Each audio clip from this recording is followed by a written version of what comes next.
Good morning, welcome back to the channel, or welcome to the channel. So today, real easy one, easy mod, and not overly expensive, and it has to do with that dark chasm right there.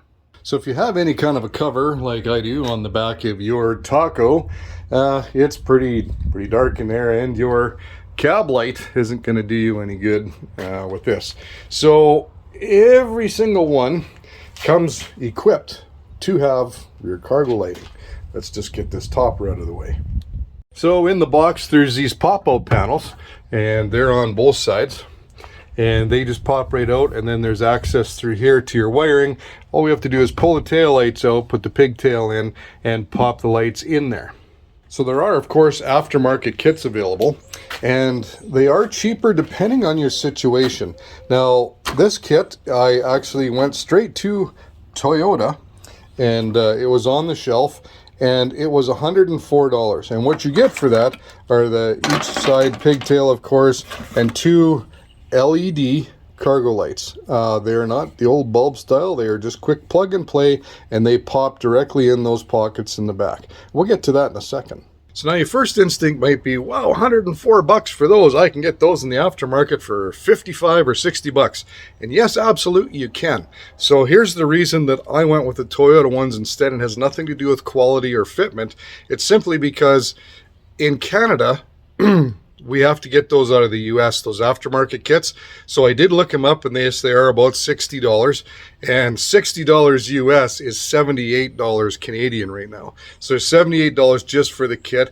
Plus now we're looking at $34 shipping, because I don't know if you've paid attention, but the couriers have gone absolutely nuts with their pricing. So add that in, and now you've got, you know, basically $115 Canadian to get that aftermarket set here, and it tends to take about 2 to 3 weeks. So this on the shelf from Toyota, let's chuck it in.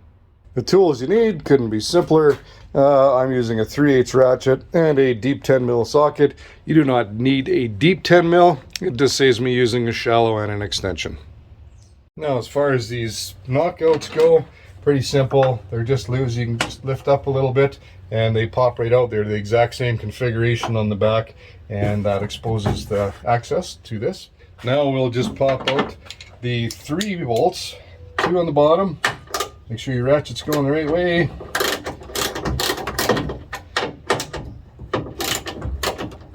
And 1 top one.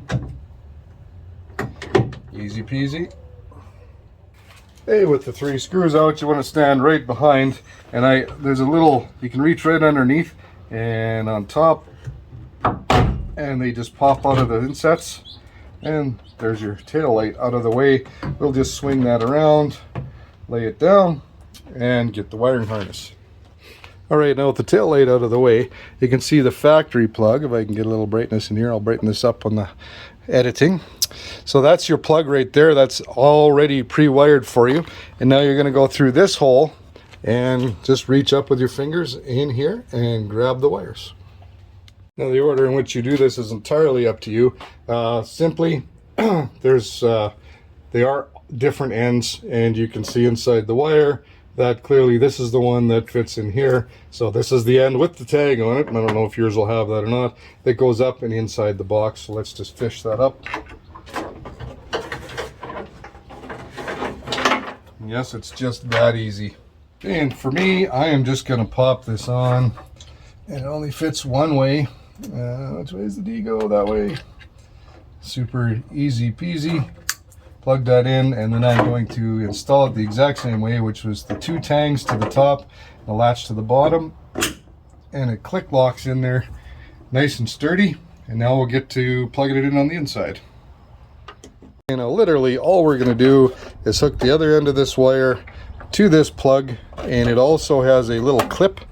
You can see right there, that clip will go into that hole right below there, and I'm going to do that off camera so I can use both hands. All right, now with the factory harness plugged into that, you can see we snapped the brace in there. It's snapped in here. Gets nice tight wiring, no screwing around. Let me put the tail light back in.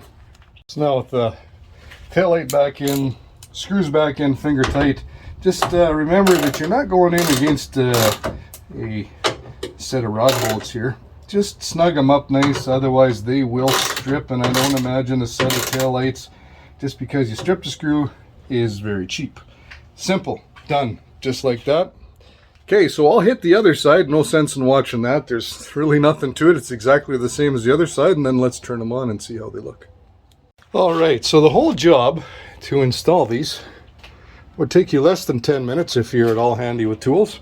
And hardest part, just making sure you get these tail lights out nice and gentle. Don't break off any of the stubs or break the little bushings that guide pins are on. And I think we should close this up and see what kind of difference we have. All right, so there's what you had when you didn't have any lighting in there. And now it's just a matter of flicking this switch. Should be all wired in from factory. And voila, yes, lighting. Okay, so it's daytime, sort of hard to tell, but if you get in here, oh yeah, so there's how much more light you have with these in here. Pretty bright, actually. Nice pure white LEDs, so cool. I also heard someone say, hey, do all Taco owners have motorcycles? Nah, that's just a myth. Anyway, all right, that wraps it up for me today. Super simple. I'm sure if all the mods that I'm going to do this truck, and probably all you have done, that might be the simplest thing to do ever. So plug and play. It doesn't get much nicer than that. 6 screws total. The whole job, if I wasn't doing it on video, probably would have taken me 5 minutes max, maybe 10, whatever, if you needed to have a sip of coffee. So anyways, thanks for joining me, and much more to come. Have a great day. See you next time.